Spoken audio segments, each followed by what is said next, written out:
Graça e paz, irmãos, amém? Vamos estar conversando hoje sobre buscar e conceder perdão, amém?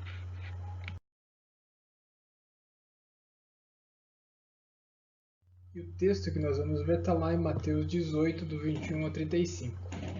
Diz então em Pedro, chegou perto do Senhor Jesus e lhe perguntou: Senhor, até quantas vezes meu irmão pecará contra mim, que eu tenha que perdoá-lo?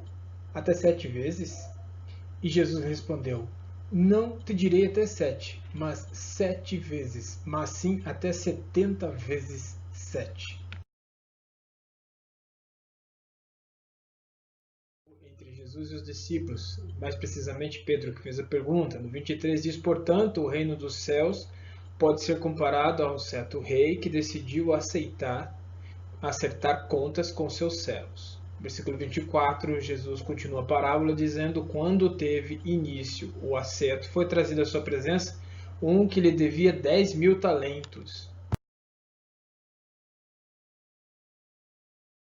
Que Jesus usa aqui na sua parábola. No 25 diz que, porém, não tendo o devedor como saudar tal importância, ordenou ao seu senhor que fosse vendido ele, sua mulher, seus filhos e tudo quanto possuía, para que a dívida fosse paga. No versículo 26 diz que o servo então com toda a reverência prostrou-se diante do rei e lhe implorou: "Sê paciente comigo e tudo te pagarei."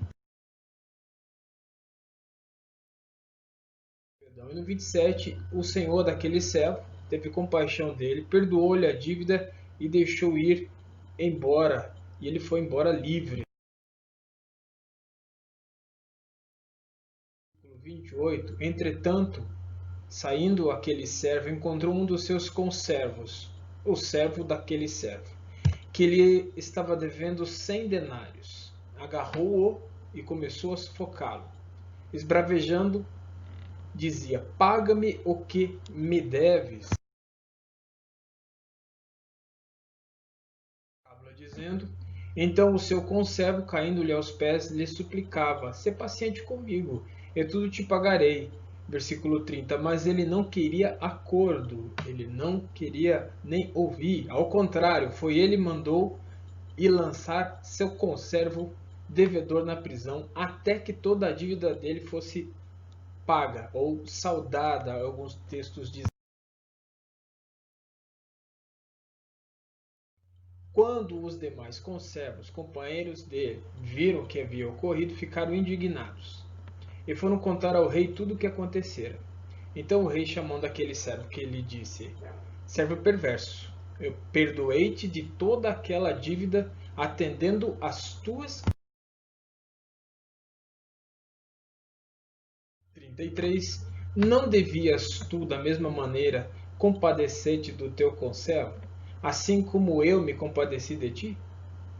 E, sentindo-se insultado, o rei entregou aquele servo impiedoso aos carrascos, até que lhe pagasse toda a conclusão da parábola. Assim também o Pai Celestial vos fará a cada um, se de todo coração não perdoardes cada um ao seu irmão.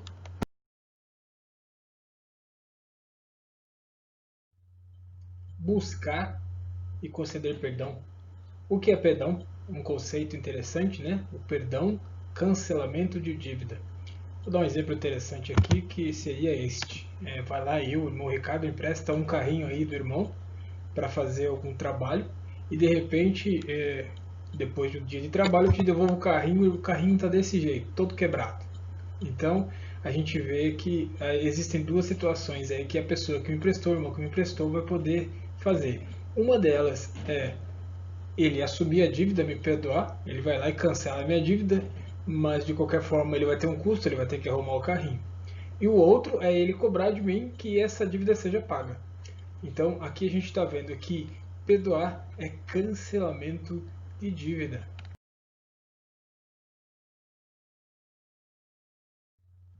Buscar e conceder perdão. O tópico 2, perdão faz uma promessa tripla. Perdoou, portanto, não a joga em discussão novamente. Perdoou, portanto, não irá difamá-lo. Perdoou, portanto, não irá fazer um replay. Os irmãos perceberam que eu coloquei mas leiam-se 1, 2, 3, ok? Primeiro tópico diz lá, perdoou, portanto, não a joga em discussão novamente. Não fica relembrando, né? Não fica novamente jogando isto, entre aspas, na cara da pessoa. Perdoou, portanto, não irá difamá-lo, também não costuma ficar contando as faltas e os erros do irmão para os outros, mesmo ele tendo toda a razão. Ele vai ficar continuando falando e remoendo aquilo e ainda difamando o irmão para o outro. Perdoou, portanto, não irá fazer um replay dos momentos e ficar revivendo cada sentimento passado. Pessoa masoquista que gosta de sofrer. Recebeu uma situação, percebeu o que aconteceu, sofreu com aquilo e fica ali fazendo um replay dos momentos desagradáveis. Perdão faz uma promessa tripla. Então, isso não deve acontecer. Nós não devemos ficar jogando essa discussão novamente. A gente não tem que ficar difamando o irmão e muito ainda menos ficar revivendo aquela situação desagradável.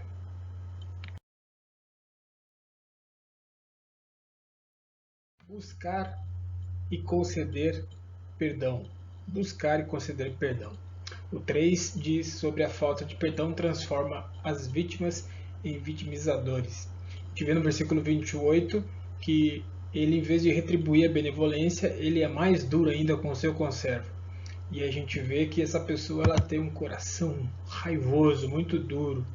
E o que eu queria acrescentar para os irmãos é que muitas vezes nós alimentamos isso.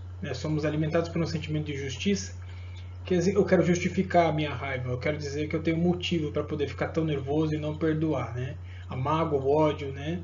Tudo isso vai alimentando dentro do coração e a pessoa vai ficando cada vez mais rancorosa e querendo arrumar argumentos justificativos para ela poder estar daquele jeito. E muitas vezes nós agimos assim, quando estamos tomados pela raiva e pela mágoa.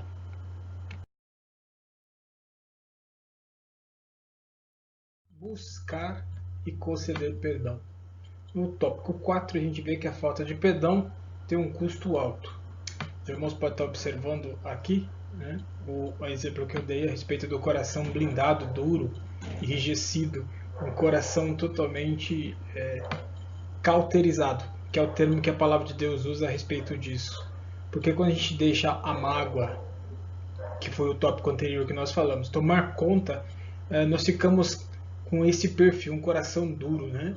Coração cauterizado. Interessante que a cauterização é uma técnica para estancar a hemorragia, que logo depois que ela é efetuada e depois é a cicatrização, ela fica insensível ao toque. Muito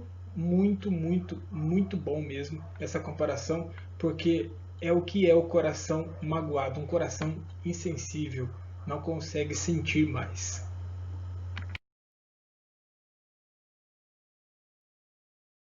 Olha que interessante o tópico 5. O perdão é um evento tanto quanto um processo. Lá no versículo 21 a gente viu a surpresa de Pedro e a resposta que Deus deu para ele. Aliás, a surpresa que Pedro teve com a resposta. Ele achava que tinha que perdoar 7 vezes. Jesus respondeu para ele 70 vezes 7. Então a gente percebe que é uma expressão idiomática que significa que você tem que perdoar inúmeras ou incontáveis vezes. E que esse processo quer dizer que é uma coisa que demora, não é constante. E quando ele coloca como um evento, tanto quanto um processo, é porque a gente vai aprendendo a conviver com isso. A gente vai aprendendo a importância do perdão. E a gente vai desenvolvendo isso com o tempo, né, queridos irmãos? Então, o perdão é um evento tanto quanto um processo em nossas vidas.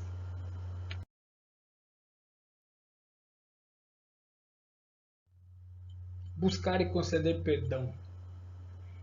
Perdoar não é esquecer.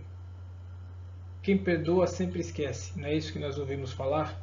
Não é isso que nós ouvimos as pessoas sempre se expressar? Elas se baseiam em Jeremias 31, 34. Só que é um equívoco interpretar esse texto e querer aplicá-lo para o nosso contexto de hoje. É um erro de interpretação. Jeremias ali está falando de uma outra situação com o povo de Israel. É uma aliança, uma nova aliança. E aqui a gente está vendo que não é bem isso. Porque é uma coisa, é uma inverdade. A gente alimentar esse tipo de de pensamento. A gente pode perceber que essa interpretação do perdão, na base desse texto, gera alguns conflitos. O primeiro conflito que pode gerar em você é você ficar equivocado e você achar que você não é uma boa pessoa, que você está praticando perdão diariamente porque você está lembrando disso. Você pode achar que você não é um bom cristão porque você não está conseguindo desenvolver isso.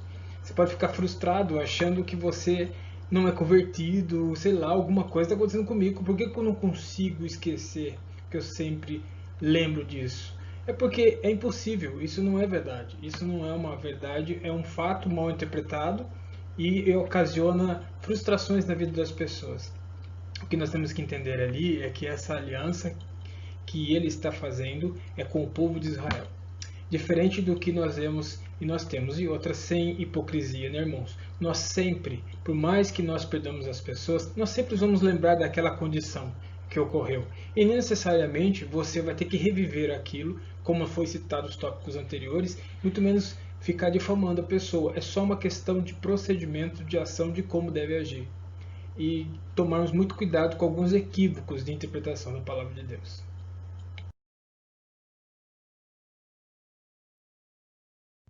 Buscar e conceder perdão. O perdão não é paz a qualquer custo. Aqui existe um conceito de mal entendido, né? Bem como as atitudes e relações e reações erradas, que são resultado de alguns conceitos que nós temos equivocadamente a respeito do perdão. Muita gente acha que perdoar é se rebaixar, né? É se tornar inferior, como a gente está vendo na imagem acima. Eu não vou deixar essa pessoa pisar em mim, não vou dar esse gostinho, não vou pedir perdão. E acaba achando que está fazendo a coisa certa. E não é bem isso que a palavra de Deus diz, há uma grandeza em cima disso. Perdoar, né? A palavra de Deus disse que amontoará as brasas de fogo sobre sua cabeça. Isso significa bênçãos, bênçãos do Senhor sobre ti. Então não é que você vai se tornar um capacho, pelo contrário, você está sendo engrandecido pelo nome de Cristo, porque você está fazendo e cumprindo o que o Senhor nos diz a respeito do perdão. Amém, irmãos? Isso não é um conceito humano, isso é um conceito bíblico.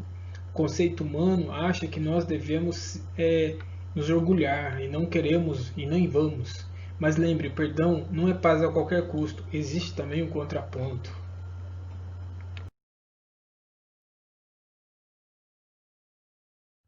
Então, como eu disse, existe um contraponto. No tópico anterior eu disse isso. Então, o perdão não é paz a qualquer custo. A gente vê lá em Mateus 18, 15, se teu irmão pecar contra ti, vai e em particular com ele conversem sobre a falta que cometeu. Se ele te ouvir, ganhaste o teu irmão. Então, por que eu estou dizendo isso? Porque muitas vezes nós fazemos vista grossa para o pecado. Então, se o perdão também não é a qualquer custo na relação do orgulho, também é na relação da omissão. Então, não é bem assim. Muitas pessoas, eu não vou falar nada. Muitos de nós agimos assim, com medo de causar um problema, de entristecer, porque você gosta muito daquela pessoa. E na realidade, o termo e o que a palavra de Deus está usando aqui para nós vai, conversa com ele. Quem ama, corrige. Então, o perdão não é paz a qualquer custo. Não devemos fazer vista grossa ao pecado. Então, quem ama, vai, conversa e corrige e educa. Amém?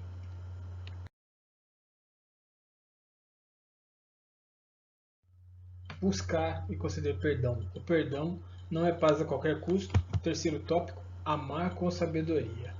Romanos 12, 17 e 19 diz que a ninguém torneis mal por mal.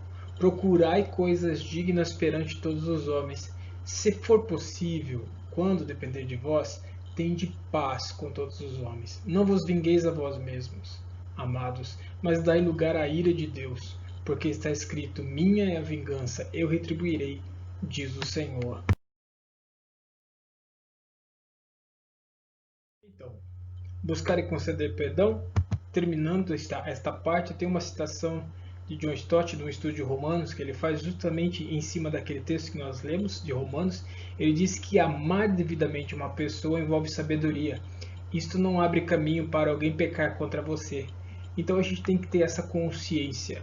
que nós devemos amar as pessoas, corrigi-las em amor e não deixá-las de uma maneira ou de outra, nem se sobressair e nem que você seja humilhado com relação a isso, mas traga a ela a verdadeira luz, a palavra de Deus. Então, quem ama, perdoa, quem ama, educa e corrige, e quem ama se envolve com amor e carinho na instrução daquele que ele diz que ama.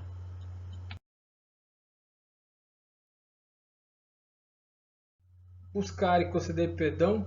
Estamos quase terminando, irmãos. Aí vem aqui o sétimo tópico ainda, mas o terceiro e último subtópico.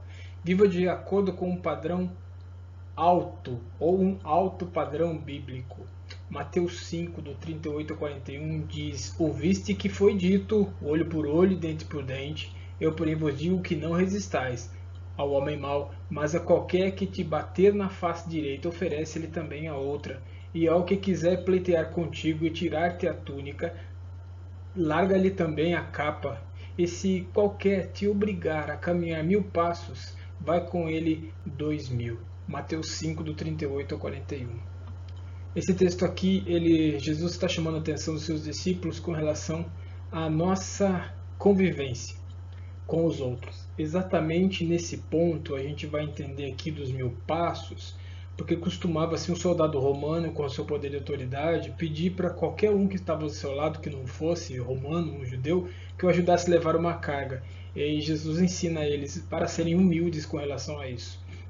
Se ele te pedir 1000, leva 2. Né? Faça além das expectativas, cumpra além das expectativas. Mas não uma ação demagoga, faça de coração. Faça para poder ensinar pelo exemplo. Viva de acordo com um alto padrão bíblico. E a respeito da face, não é para o irmão sair aí dando a face para todo mundo bater. Não é nada disso. É simplesmente um conceito de humildade diante do Senhor. Colocar aquela pessoa que te ofendeu, colocar aquela pessoa que está sendo adversária de você no momento, nas mãos do Senhor. E muitas vezes nós queremos retribuir sim o mal por mal, olho por olho, dente por dente. Queremos reagir do mesmo preço, como diz o ditado, né, com a mesma moeda. E não é o correto, né? Esse texto bíblico ele destaca o chamado do discipulado cristão. Então, se você é servo de Cristo, se você é o discípulo de Cristo, você tem que seguir o exemplo que o Mestre está dando. Amém, meus queridos?